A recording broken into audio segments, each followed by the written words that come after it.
प्यारे विद्यार्थियों नमस्कार। जैसा कि हमने पिछले वीडियो में जनसंख्या जो बढ़ती थी उनसे कौन कौन सी समस्याएं उत्पन्न होती हैं उनके बारे में हमने पढ़ा, जनसंख्या समस्या। आज हम पढ़ेंगे साक्षरता दर। क्या पढ़ेंगे? साक्षरता दर।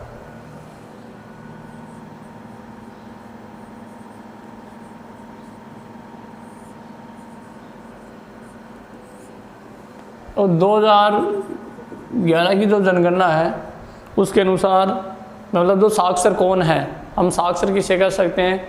मतलब एक 7 वर्ष का व्यक्ति, बालक या व्यक्ति मतलब जिसकी आयु कितनी हो 7 वर्ष, वो किसी भाषा को पढ़कर लिख सके या उसको समझ सके, वो क्या है? साक्षर। क्या है?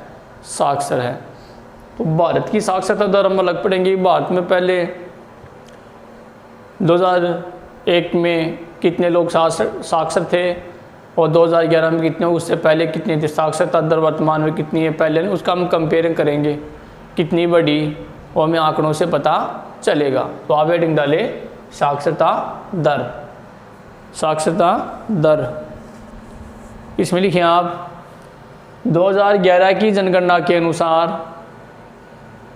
2011 की जनगणना के अनुसार एक व्यक्ति जिसकी आयु 7 वर्ष, याद रखना 7 वर्ष या उससे अधिक है, 7 वर्ष या उससे अधिक है, या उससे अधिक है, जो किसी भाषा को समझकर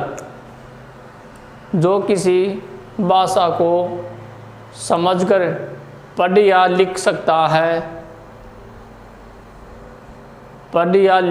है, साक्षर कहलाता है। साक्षर कहलाता है। तो साक्षर किसे कहते हैं? अब कितना परसेंट हुआ, कितना बढ़ा हुआ, आगे पढ़ेंगे हमें। परिभाषा होते साक्षर, ताकि किसे कहते हैं? किस व्यक्ति को हम साक्षर कह सकते हैं, यानी 7 वर्ष, उसे छोटा नहीं। जैसे 5 वर्ष का है तो उसको हम इसमें इंक्लूड नहीं करेंगे, वो निरीक्षण नहीं कर सकते वो साक्षर है या नहीं। मतलब 7 वर्ष या उससे अधिक का कोई व्यक्ति है जो किसी भाषा को समझकर पढ़ या लिख सकता है, पढ़ना भी आना चाहिए, वो लिख भी सकता है, उसको क्या कहेंगे? साक्षर, उस व्यक्ति को। फिर लिखेंगे हम, अब अगली हेडिंग डाली तो परिभाषा हो गई भारत में साक्षरता दर। क्या हेडिंग डालेंगे? भारत में। फिर राजस्थान पढ़ेंगे एक बार, भारत में साक्षरता दर। तो भारत में 2011 के आंकड़ों के अनुसार कितने व्यक्ति साक्षर हैं, कितनी महिलाएं हैं उसमें, ठीक है? उससे पहले कितने थे, ये पढ़ेंगे हम। तो देखो इसमें लिखें आप, ये लिख लिया होगा, ये भारत में साक्षरता दर हेडिंग डाल के लिखें 2011 की जनगणना के अनुसार, 2011 की जनगणना के अनुसार, 2011 की जनगणना के अनुसार देश की साक्षरता दर, यानी भारत मतलब देश है ना, तो हेडिंग क्या डालेंगे? भारत में साक्षरता दर। तो 2011 के अनुसार भारत की या देश की साक्षरता दर 74.04% है। 74.04% है 2011 के आंकड़ों के अनुसार। साक्षरता पढ़े हम भारत की, तो भारत में कितने लोग 100 में से परसेंटेज निकालते हैं हमें, तो 74.04, 74 व्यक्ति पढ़े, तो पूरा याद रखना 74.04% भारत की साक्षरता दर है। किसके अनुसार? 2011 के आंकड़ों के अनुसार। तो ये थोड़ा प्रश्न पूछा जा सकता है। अगला लिखें अगली लाइन से, जिसमें पुरुषों की साक्षरता दरें किनमें? तो 74.04 टोटल हैं, 100 में से, वो भी 100 में से आएगा। तो इनमें से जिनमें पुरुषों की साक्षरता दरें 80.14%, 80.14% व महिलाओं की 65.46% है, 65.46% है। पुरुष कितने, 82.14%। अब देखो यहाँ पर 82 क्यों लिखा, क्योंकि 74 तो टोटल आ गए पूरे देश की, इसमें पुरुषों में सब इसमें अलग अलग निकालें तो भारत में 100 में से निकालेंगे ना। 82.14% लोग पुरुष पढ़े हुए हैं, जबकि महिलाओं में कितना 65.46।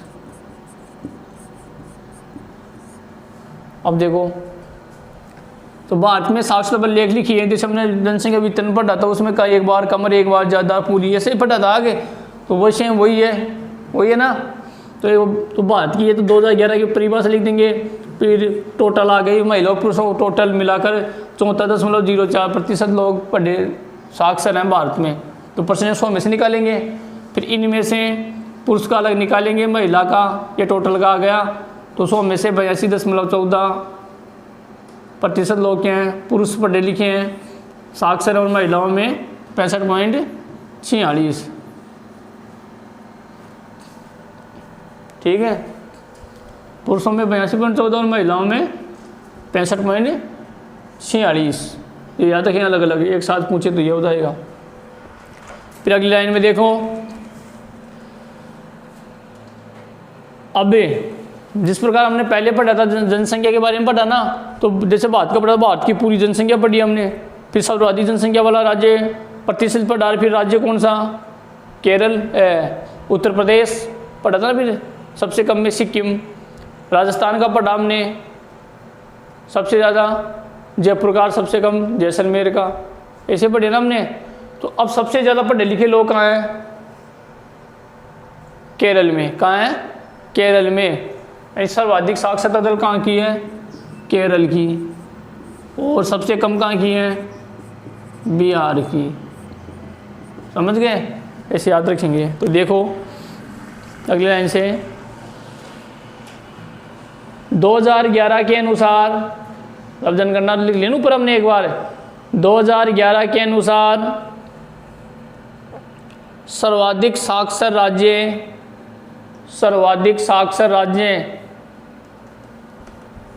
केरल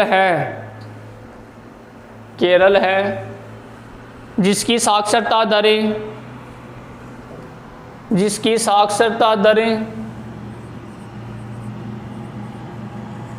93.91% है।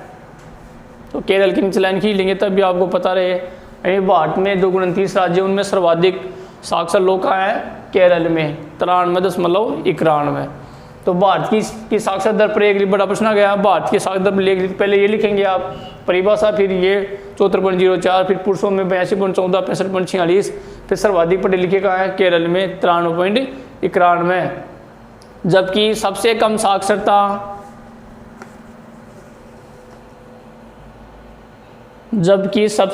साक्षरता दर बिहार राज्य की है।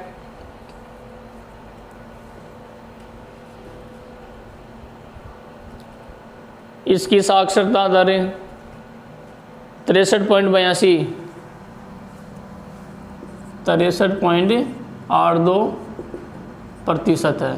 कोष्टक में भी लिख सकते हैं आप, बिहार लिखे, शॉर्ट में भी लिख सकते हैं ना, शॉर्ट में भी आप लिख सकते हैं। तो 2011 के आंकड़े हैं ये। 2011 के अनुसार सर्वाधिक केरल और सबसे कम बिहार में 93.91 और 63.82% लोग क्या है, साक्षर हैं। तो सबसे कम 29 राज्यों में सबसे ज़्यादा पढ़े लिखे 93% पता लग रहा है, और इसमें 63.82% लोग ही पढ़े हैं, यानी 100 में से 93.91 मतलब 94 के लगभग लोग क्या है, साक्षर है। जो भी पढ़ा हमने 7 वर्ष या उससे अधिक आयु का व्यक्ति जो किसी भाषा को समझकर पढ़ या लिख सके। बिहार में 63.82%। ठीक है, ये तो हो गया भारत का। अब लिखेंगे हम राजस्थान। क्या लिखेंगे, राजस्थान में साक्षरता दर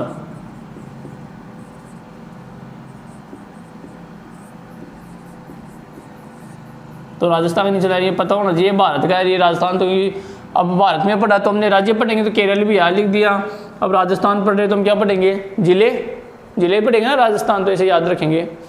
तो इसमें लिखें आप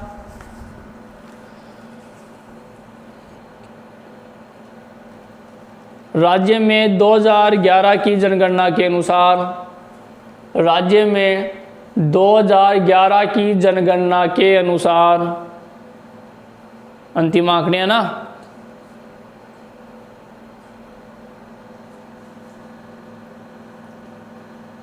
अनुसार साक्षरता दरें 67.07% है।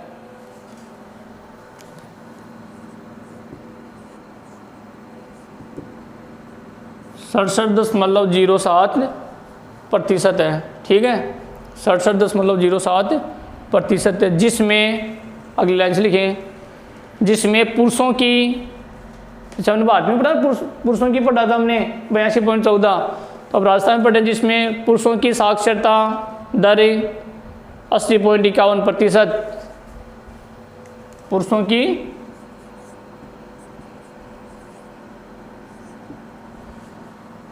80.51% है, वह 80.51, वह महिलाओं की साक्षरता 52.66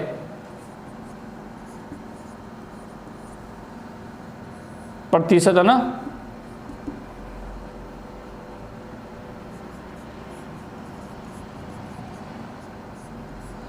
अब देखो भारत की पूछे टोटल साक्षरता दर कितनी है, 74.04, कितनी है 74.04, राजस्थान की पूछे तो 67.07, तो आगे 2 लाख ऐसे याद रखेंगे। फिर जैसे भारत में भी पुरुष 82.14 है, राजस्थान में 80.51, और महिलाएं देखो इसमें 65.46 थी, इसमें 52.66, तो दोनों को एक जगह तो दो आंकड़े बार बार पढ़ेंगे तब याद होगा, ठीक है। 2011 के आंकड़े हैं 67.07, 80.51 और 52.66% महिलाएं पढ़ी। तो आज भी देखो 2011 के बाद भी यानी 100 में से 52 महिलाएं क्या है, पढ़ी लिखी है, साक्षर है। बाकी 50 लगभग 50% ही हो गया एक तरह से, आधी महिलाएं आज भी क्या है, निरक्षर है। इस आंकड़ों से हमें ये पता चलता है। आगे लिखें अगली लाइन से,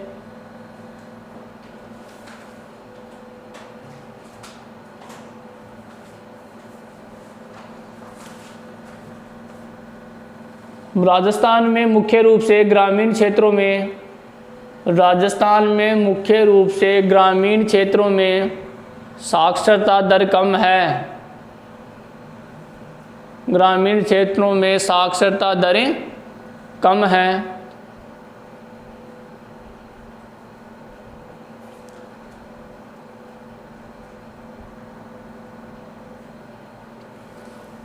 फिर वही जैसे भी हमने केरल बिहार का लिखा था ना, सबसे ज़्यादा सबसे कम, इससे हम राजस्थान का लिखेंगे। तो अगली लाइन में लिखें,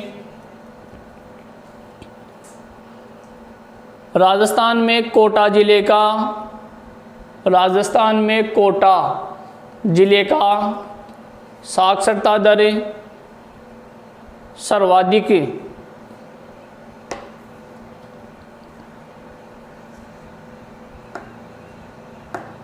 कोष्टक में लिख ले, बार बार आगे बढ़ाना पड़े ना, 77.48 सर्वाधिक में कोटा।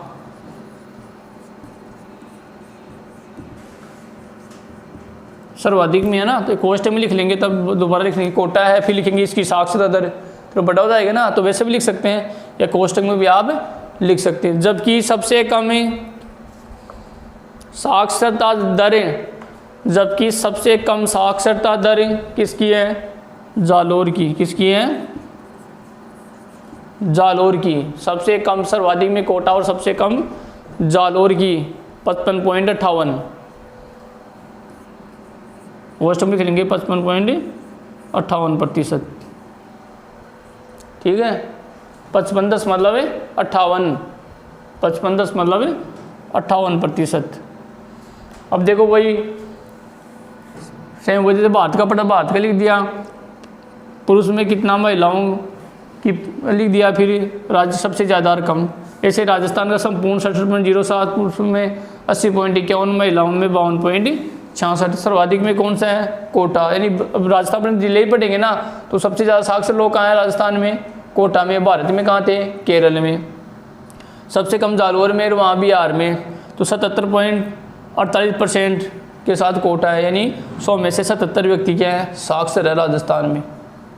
और जालौर में मात्र 55.58% ही क्या है? पढ़े लिखे हैं, साक्षर हैं।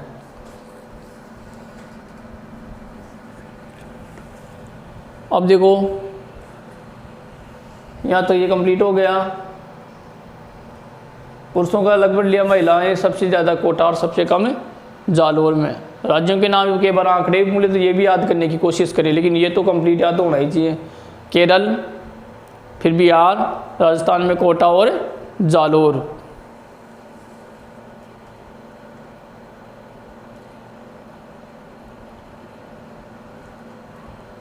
अगली हेडिंग डालिए अभी। राजस्थान में साक्षरता दर में वृद्धि के कारण, राजस्थान में साक्षरता दर में वृद्धि के कारण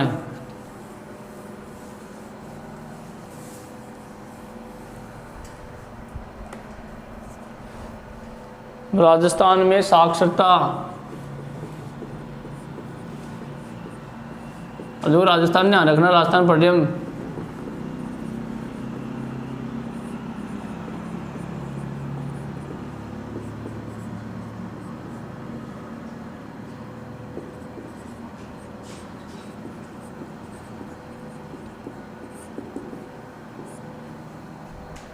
या ऐसे पूछ सकते हैं कि राजस्थान में साक्षरता वृद्धि दर क्यों बढ़ी, या कौन कौन सी योजनाएं चलाई गई, या कौन कौन सी योजनाएं चलाई गई। समझ गए ना? तो उत्तर एक ही होगा। ठीक है। फिर बालिकाओं के लिए बड़ी साक्षरता सब आ गए इसमें, तो जैसे प्रौढ़ शिक्षा है, सर्व शिक्षा अभियान है, सतत शिक्षा कार्यक्रम है, ये सब क्या है? शिक्षा को बढ़ाने का एक सरकार की योजनाएं हैं। इनके द्वारा साक्षरता दर को बढ़ाया गया राजस्थान में। तो उत्तर में लिखिए आप, राज्य में, मतलब राजस्थान है, राज्य का मतलब राजस्थान में या राज्य में साक्षरता दर की वृद्धि हेतु चलाए गए कई कार्यक्रम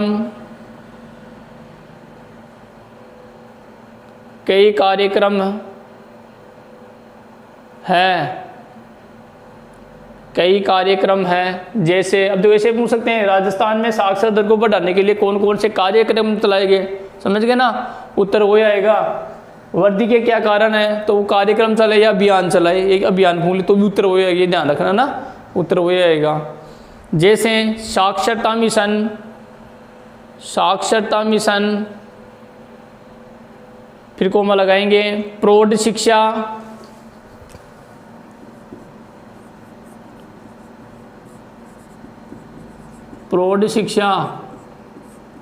साक्षरता मिशन, प्रौढ़ शिक्षा, सतत साक्षरता कार्यक्रम,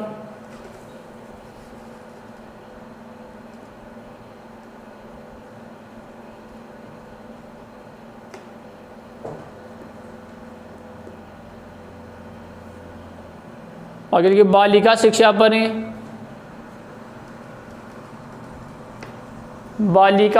पर विशेष ध्यान। तो अब वृद्धि की बात करें तो वृद्धि में तो महिला बढ़ेगी तो भी वृद्धि होगी, पुरुष बढ़ेगा तो भी वृद्धि होगी, है ना। एक संपूर्ण दोनों को मिलाएंगे तो आंकड़ों में बढ़ोतरी होगी। तो महिला बालिका शिक्षा उसको विशेष महत्व, यहाँ उसको प्रोत्साहन देना, उस पर ध्यान देना। एवं निःशुल्क व अनिवार्य शिक्षा, निःशुल्क व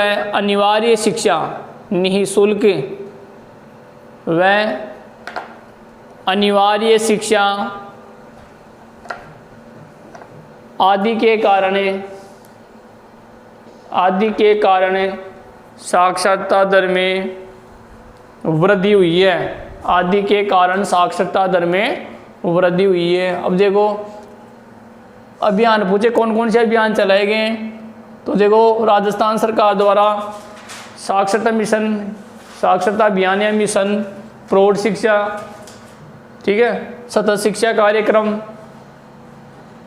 ठीक है, और जो बालिकाएं हैं उनके लिए विशेष, उनकी शिक्षा पर क्या दिया गया, विशेष ध्यान दिया गया। निःशुल्क और अनिवार्य शिक्षा जो आरटी के तहत चलता है ना, स्कूलों में 25% बच्चे फ्री पढ़ते हैं, तो आरटी के तहत जो निःशुल्क और अनिवार्य शिक्षा, और जैसे लड़कियां उनको या जो सरकारी स्कूल में पढ़ते हैं उनको निःशुल्क क्या करना, पुस्तकें वितरित करना, निःशुल्क पुस्तकें वितरित करना। इस कारण से लोगों को पढ़ने के लिए प्रोत्साहित, पढ़ने का मौका मिला, और इस कारण से भी साक्षरता दर है वो क्या है, बढ़ रही है पहले की तुलना में।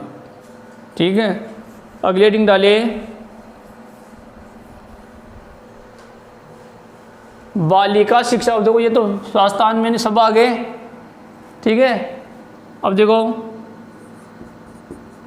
राजस्थान में बालिका शिक्षा को बढ़ावा देने हेतु विभिन्न योजनाएं, इसको हटा दे राजस्थान को, इसलिए के लिए बालिका शिक्षा को प्रोत्साहन देने हेतु या बढ़ावा, बालिका शिक्षा को बढ़ावा देने हेतु या प्रोत्साहन, एक ही बात है ना, बालिका शिक्षा को बढ़ावा देने हेतु सरकार द्वारा चलाई जा रही योजनाएं,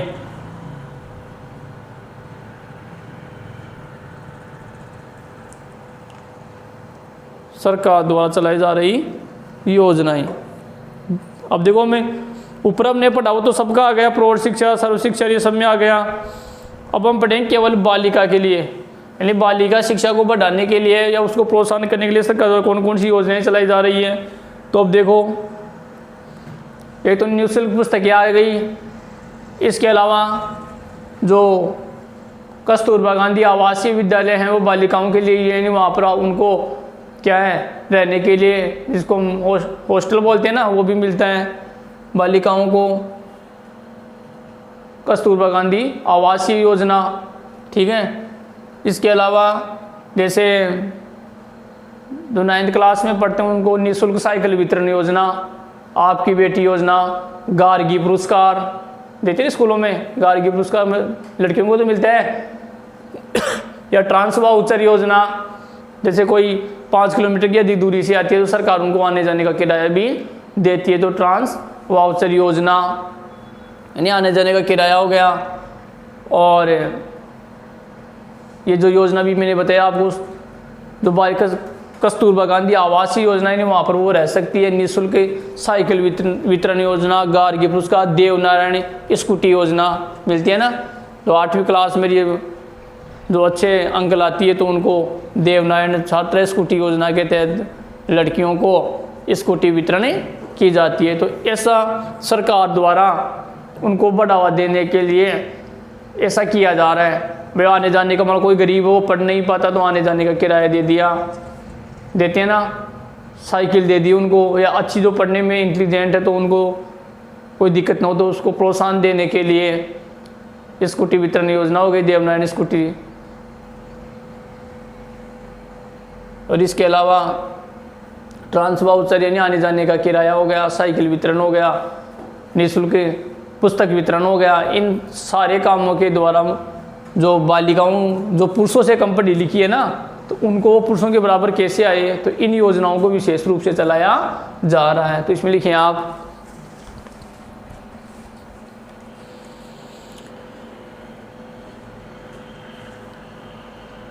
सरकार बालिका शिक्षा को बढ़ावा देने के लिए अनेक योजनाएं चला रही है।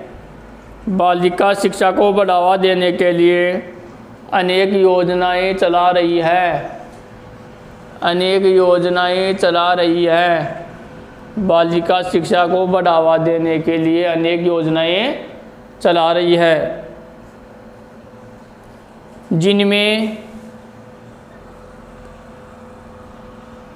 कस्तूरबा गांधी आवासीय, कस्तूरबा कै आधा से तू बड़ा, कस्तूरबा गांधी आवासीय बालिका विद्यालय, आवासीय जिसमें इसको हम हॉस्टल बोलते हैं, आवासीय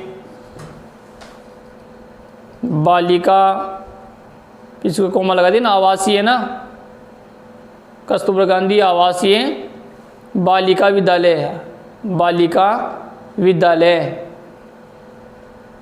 ठीक है। फिर कोमा लगाएंगे आगे, फिर इसमें कोमा लिखेंगे ग्रामीण बालिकाओं को, मतलब जो गांव में रहती है, ग्रामीण बालिकाओं को ट्रांसपोर्ट यानी आने जाने किराया,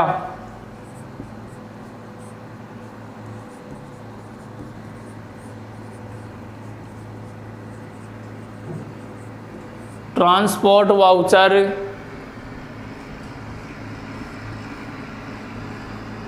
गार्गी पुरस्कार देती है ना,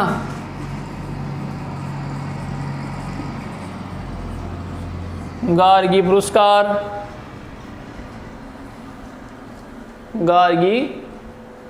गार्गी पुरस्कार। फिर कोमा लगाएंगे आपकी बेटी योजना, आपकी बेटी योजना,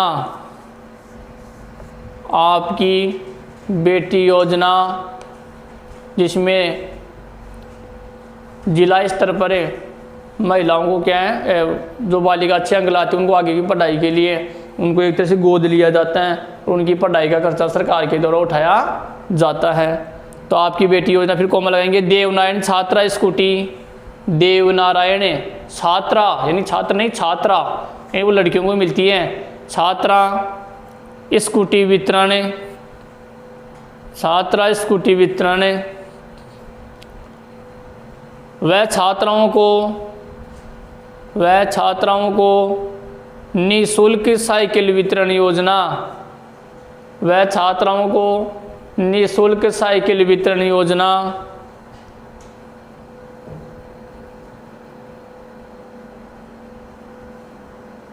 आदि योजनाएं चलाई जा रही है, आदि योजनाएं चलाई जा रही है। तो देखो सीधा प्रश्न पूछे साक्षरता बढ़ाने के लिए, तब तो वो भी मैंने बताया आपको सर्व शिक्षा अभियान, सतत साक्षरता, प्रौढ़ शिक्षा अभियान है ना, वो सबके लिए। बालिकाओं के लिए पूछे तो गार्गी पुरस्कार, तो जैसे आपको याद है वैसा लिख सकते हैं। तो स्कूल में आप सुनते भी हैं गार्गी पुरस्कार 75% अंक लाने पर मिलता है। आपकी बेटी योजना, सरकार उनका चयन होता है और आगे की पढ़ाई के लिए उनका खर्चा उठाया जाता है। आपकी बेटी योजना, देवनारायण छात्रा स्कूटी और निःशुल्क साइकिल वितरण योजना, गार्गी पुरस्कार और ट्रांसपोर्ट वाउचर योजना जिसमें आने जाने का किराया उनको दिया जाता है। अगली हेडिंग डाले लिंगानुपात। क्या पढ़ेंगे हमें?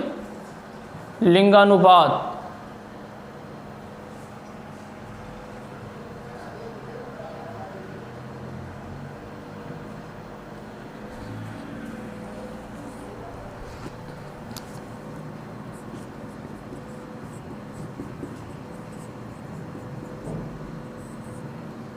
और देखो एक बार पहले हम एक बार भारत के बारे में पढ़ेंगे और फिर एक बार राजस्थान के बारे में।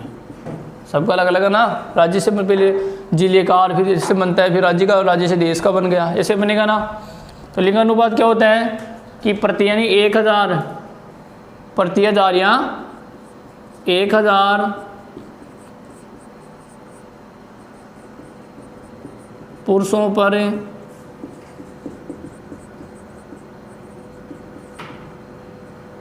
महिलाओं की संख्या, यानी 1000 पुरुषों पर महिलाओं की संख्या को क्या कहते हैं? लिंगानुपात। समझ गए? ये परिभाषा लिंगानुपात से आप क्या समझते हैं? तो 1000 या प्रति हजार भी लिख सकते हैं ना, प्रति यानी एक होता है, तो 1000 पुरुषों पर महिलाओं की संख्या को क्या कहते हैं? लिंगानुपात। जैसे मान लो 928 हैं, तो 928 मतलब 1000 में से, तो 1000 में से टोटल 1000 है, तो उनमें महिलाओं की संख्या कितनी है? 928 28 महिलाएं हैं 1000 पुरुषों पर, ठीक है, तो वो लिंगानुपात हो गया। तो पहले भारत का भी पढ़ेंगे, परिभाषा सेम आ जाएगी ना, फिर भारत का पढ़ेंगे। भारत का 2011 में लिंगानुपात कितना है, 2001 में कितना था, कौन से का ज़्यादा है, कौन से राज्य का सबसे ज़्यादा, कौन से राज्य का सबसे कम है, पुरुषों का कितना है, महिला कौन से राज्य का है, कौन से का कम, ये पढ़ लेंगे। फिर राजस्थान में पढ़ेंगे तो परिभाषा वही हो जाएगी। फिर राजस्थान में का लिंगानुपात 2011 के अनुसार कितना है और 2001 में कितना था, यानी 1000 पुरुषों पर राजस्थान में महिलाओं की संख्या कितनी थी। उसके बाद राजस्थान में पढ़े तो जिले आएंगे, तो सर्वाधिक लिंगानुपात जिला 2011 के अनुसार कौन सा है और पहले कौन सा था। जैसे डूंगरपुर है राजसमंद सर्वाधिक में, और पहले भी डूंगरपुर था, लेकिन डूंगरपुर क्या था, 1000 से ऊपर था, यानी 1000 पुरुषों पर लड़कियां क्या हो गई थी, ज़्यादा, क्या हो गई थी, ज़्यादा। तो लिंगानुपात में लिखें आप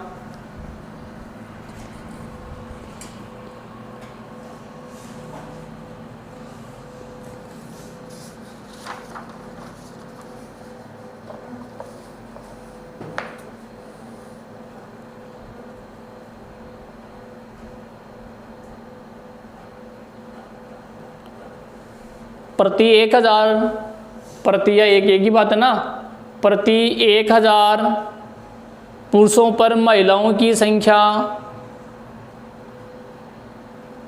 प्रति 1000 पुरुषों पर महिलाओं की संख्या लिंगानुपात कहलाती है। प्रति 1000 पुरुषों पर महिलाओं की संख्या लिंगानुपात कहलाती है।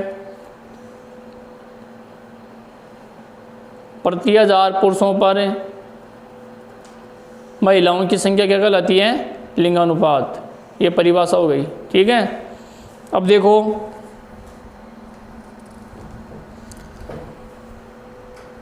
भारत में, अब अगले लिंग क्या डालें, भारत में लिंगानुपात, एक लाइन छोड़ के लिखिए, तो परिभाषा हो गई। अब पढ़ेंगे हम भारत में, या भारत का एक ही बात है ना, लिंगानुपात।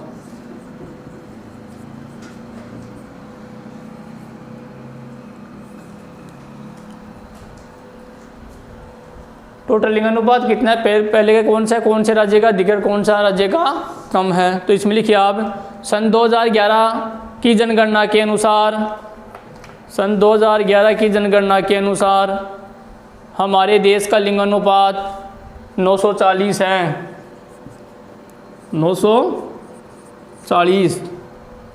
940 है।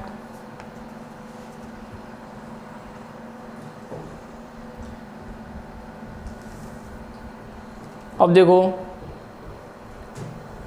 940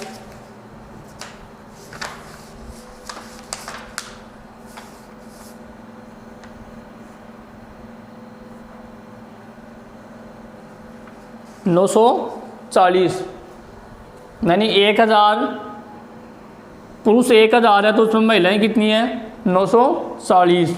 तो 60 कम हो गए ना, तो 940 है। तो इसी नीचे लाइन खींच लेंगे कि 2011 के अनुसार भारत का लिंगानुपात कितना है, 940।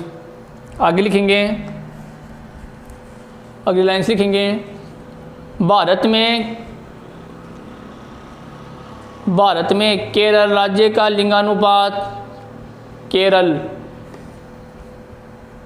अभी हमने साक्षरता पढ़ा उसमें भी केरल था, केरल राज्य का लिंगानुपात, भारत में केरल राज्य का लिंगानुपात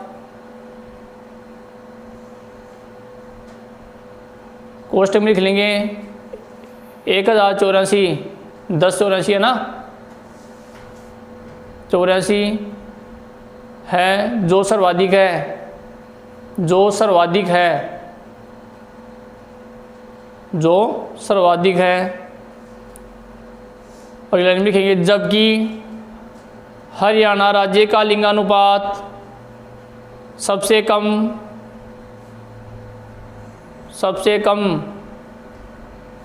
हरियाणा राज्य का लिंगानुपात सबसे कम, कोष्टक में लिख लिया 877 है, 877।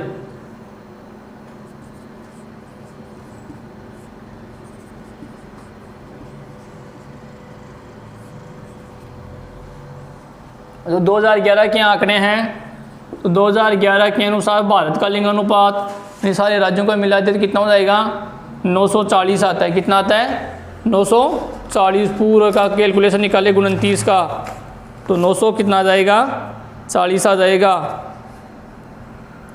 लेकिन फिर अगला जिले 29 राज्य है ना, तो 29 राज्यों में देखें तो सर्वाधिक पे केरल है और सबसे कम पे किस कौन है, हरियाणा। कौन है, हरियाणा। साक्षरता में भी हमने पढ़ा था अभी 93.91% के साथ पढ़ा था, 93.91% के साथ कौन सा था, केरल। केरल ही था ना। तो साक्षरता में भी केरल है और लिंगानुपात में भी केरल है, क्योंकि वहाँ के लोग ज़्यादा पढ़े लिखे हैं, साक्षरता बढ़िया है, तो वहाँ पर लड़कियों की संख्या अधिक है, 1084। 2011 के अनुसार। और यहाँ पर 877, यही है ना, 877 है। तो हरियाणा में सबसे कम है, तो इसके नीचे कोई नहीं है, यानी इसके 1 2 1 8 भी हो जाए तो इससे ऊपर ही हो जाएगा ना। तो 29 में सबसे ऊपर, 29 राज्य में ऊपर केरल है, सबसे निचले 29वें नंबर पर कौन सा आ गया, हरियाणा। तब तो भी तो सर्वाधिक कम हुआ ना।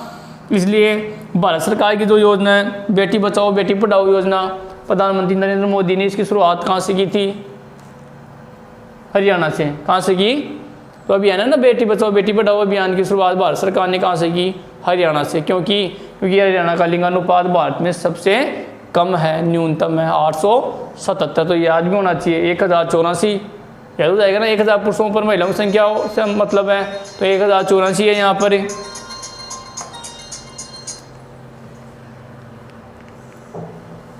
ठीक है।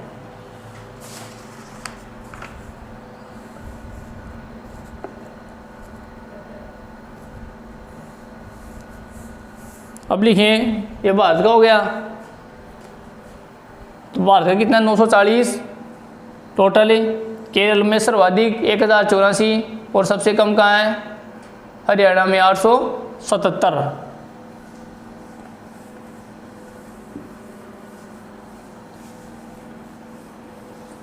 अब देखिए राजस्थान में लिंगानुपात।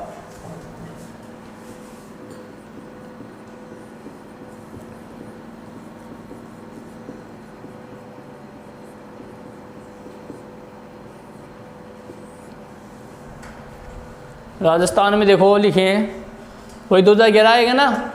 2011 की जनगणना के अनुसार, 2011 की जनगणना के अनुसार राजस्थान का लिंगानुपात, राजस्थान का लिंगानुपात 926 है। 940 था ना उधर, ये 926 है। 2011 के आंकड़े पढ़ रहे हम, 926 हैं।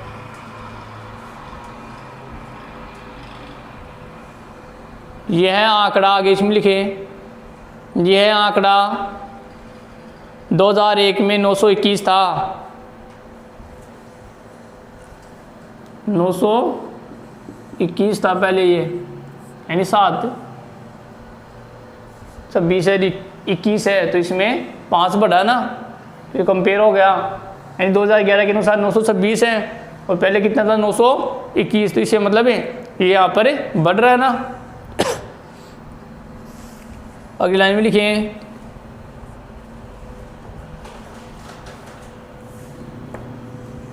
दो हजार ग्यारह की जनगणना के अनुसार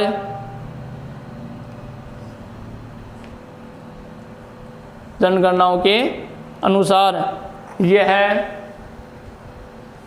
यह लिंगानुपात सर्वाधिक है।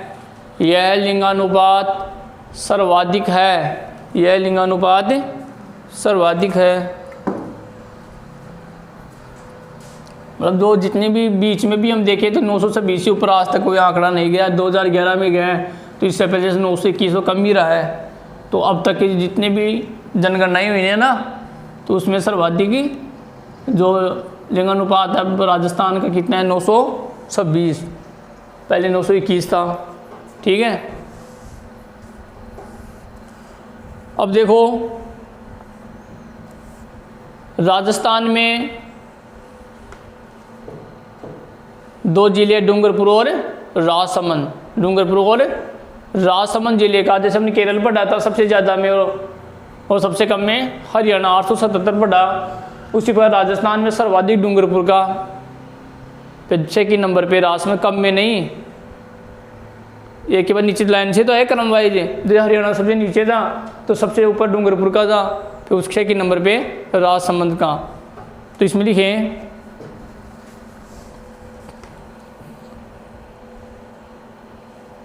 राजस्थान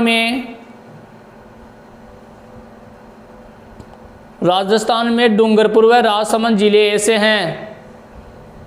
राजस्थान में डूंगरपुर व राजसमंद जिले ऐसे हैं, 2 जिले ना, डूंगरपुर व राजसमंद।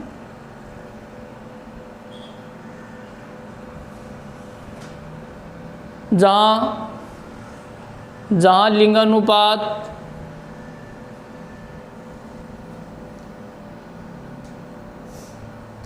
पुरुषों से अधिक है, पुरुषों से अधिक है।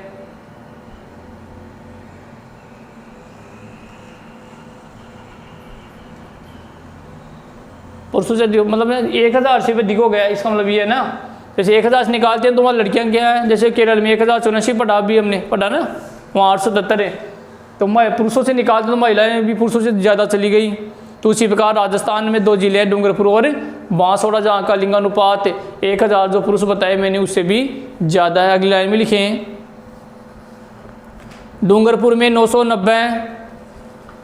अब देखो इसमें, अब देखो यहाँ पर एक चीज़ और, 990 कम हो गया ना, 990 कम हो गया ना 1000 से। तो जो पिछली जनगणना हुई थी 2011 से 2001 में, तब इनका तो 1000 था और इनका 1008 के लगभग था डूंगरपुर का, यानी 1000 से ऊपर चला गया। फिर वापस जनगणना हुई ना तो वापस कम हो गई, समझ रहे हो। जैसे 2011 की जो जनगणना हुई तो जैसे डूंगरपुर है, फिर राजसमंद,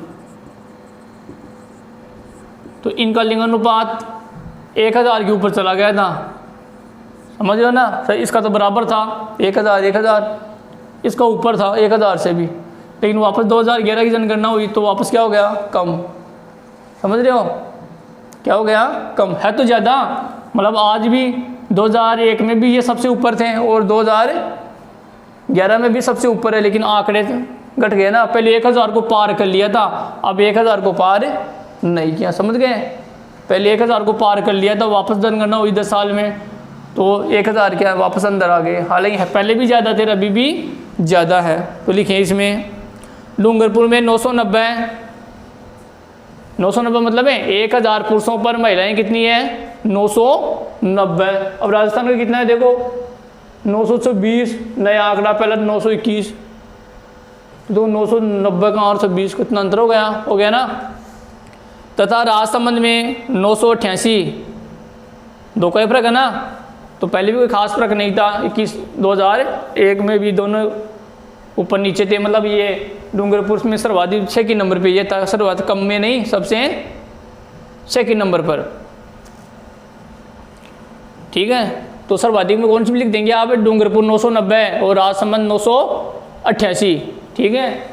990 और 800, 988 ये सर्वाधिक में है। फिर अगली लाइन में लिखेंगे, राज्य में सबसे कम लिंगानुपात,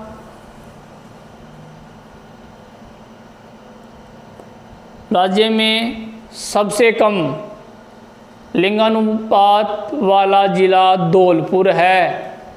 धौलपुर, फिर कोष्टक में लिख सकते हैं आप 945, 900 क्या 845, धौलपुर 845 कोष्टक में लिख लिया ना, बार बार ने सबसे कम के नीचे लाइन के लिए धौलपुर के नीचे लाइन खींच लेंगे, सबसे कम है, ठीक है। दोबारा देखो, अब आपसे ऐसे पूछें कि 2011 के अनुसार राजस्थान में का सर्वाधिक लिंगानुपात वाला जिला बताइए, डूंगरपुर। राजसमंद थोड़ी बताएंगे, दो पूछे तब दोनों बता देंगे। तो सबसे ऊपर कौन सा है? डूंगरपुर। राजसमंद मत बता देना, क्योंकि डूंगरपुर कितना है? 990। और राजसमंद 88 है।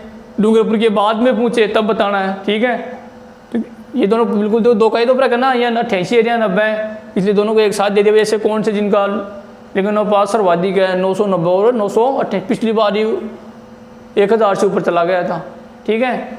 सबसे कम में पूछे तब धौलपुर बताना है, 845। 845। अब देखो कितना, ये 990 नहीं, 1000 के लगभग ही चला गया वापस, 10 का फर्क है ना।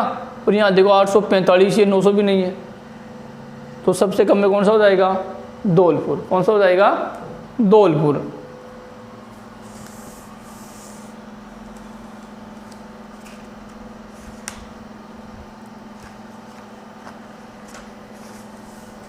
अब तो यहाँ तक ये लिंगानुपात कंप्लीट हो गया। अब लिखिए नगरीकरण।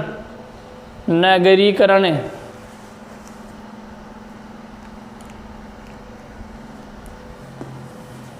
नगरीकरण या शहरीकरण।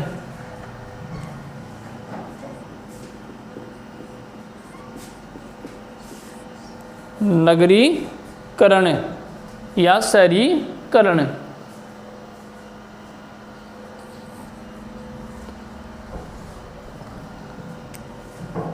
यानी गांवों से शहरों की ओर पलायन करना। गांवों से शहरों की ओर पलायन करना क्या हो गया? नगरीकरण। क्या हो गया?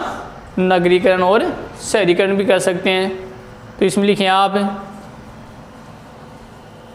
नगरीकरण या शहरीकरण, दोनों लिख रहे की बात है ना। नगरीकरण से तात्पर्य, नगरीकरण से तात्पर्य जनसंख्या का ग्रामीण क्षेत्रों से, जनसंख्या का ग्रामीण क्षेत्रों से शहरी क्षेत्र की ओर पलायन करना है। ग्रामीण क्षेत्रों से शहरी क्षेत्र की ओर पलायन करना है। या अपनी भाषा में भी लिख सकते हैं, यानी ग्रामीण जनसंख्या का शहरों की ओर चले जाना, या गांव के लोग उन गाँव को छोड़कर शहरों में जाकर बस जाना क्या कहलाता है? नगरीकरण। है ना, शहरीकरण। अब देखो आप देखते हैं शहरों के लोग कभी गांव में आते हैं क्या? नहीं आते ना। भाई गांव में रोजगार नहीं होता, अच्छी शहरों की सुविधा तो आजकल होने लगे, लेकिन शहरों की तुलना में नहीं होती। चिकित्सा देख लो, पढ़ाई के मामले में हम कोई बड़ी कंपटीशन की तैयारी करते हैं तो हमें सीकर जाना पड़ता है, कोटा जाना पड़ता है, जयपुर जाना पड़ता है। जो जाते हैं ना तो शहरों में जाते हैं। तो शहरों के लोग गाँव में थोड़ी आएंगे। तो नगरीकरण कैसे हुआ? यानी शहरों के, यानी ग्रामीण क्षेत्र के लोग कहाँ जा रहे हैं? शहरी क्षेत्र की ओर पलायन करें या शहरों की ओर जा रहे हैं, वही क्या कहलाते हैं? नगरीकरण। फिर नगरीकरण के लाभ भी होते हैं और उनके नुकसान भी होते हैं। तो देखो आगे इसमें लिखेंगे हम थोड़ा और।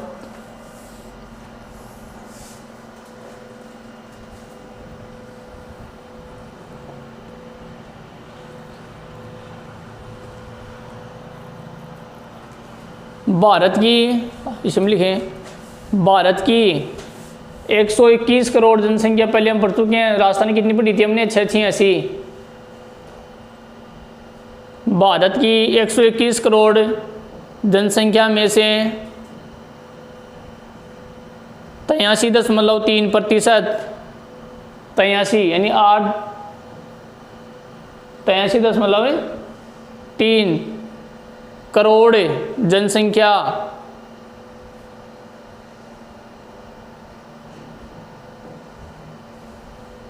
ग्रामीण क्षेत्रों में, ग्रामीण क्षेत्रों में 83.3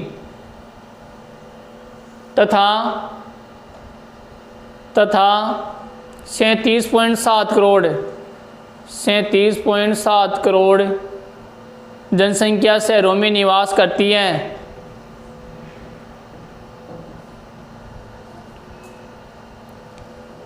तीसरी लाइन में लिखें, अर्थात तीसरी लाइन में लिखें जनसंख्या का लगभग 70% भाग, जनसंख्या का लगभग 70% भाग गांवों में निवास करता है।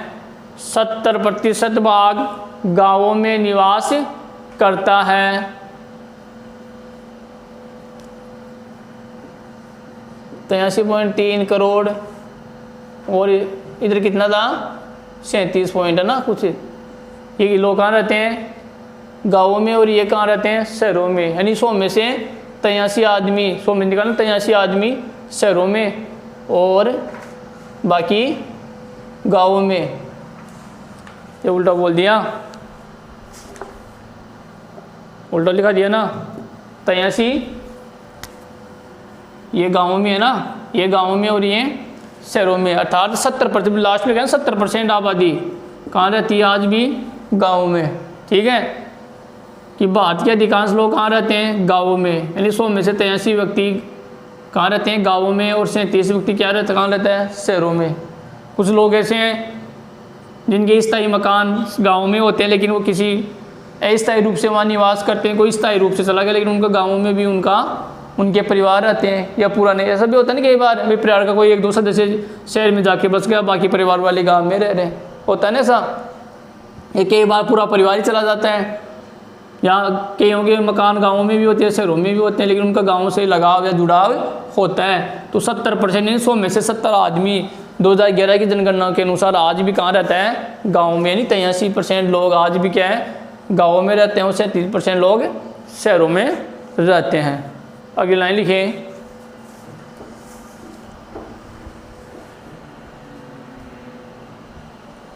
राजस्थान की कुल जनसंख्या का, अगली लाइन से लिखें, राजस्थान की जो लाइन खींचेंगे भारत का था। राजस्थान की कुल जनसंख्या का, तो कितनी जनसंख्या कितनी थी, 6,86,00,000 बताया था ना ने। जनसंख्या का 75.13%, 75.13, यानी 100 में से 75 व्यक्ति भाग गाँवों में, 75.13% भाग गाँवों में, एवं 24.87% लोग शहरों में निवास करते हैं।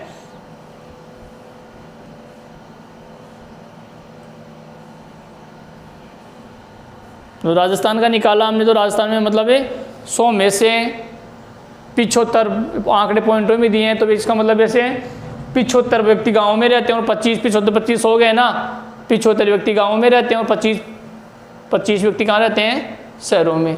पॉइंटों में 75.13 हो जाए, तो इधर 75 में 13 निकल, इधर 100 में से तो 24 ही बचेगा ना। 75 गुना 75 प्लस 25 हो गया, तो 75.13 हो गया, तो इधर 24 हो जाएगा।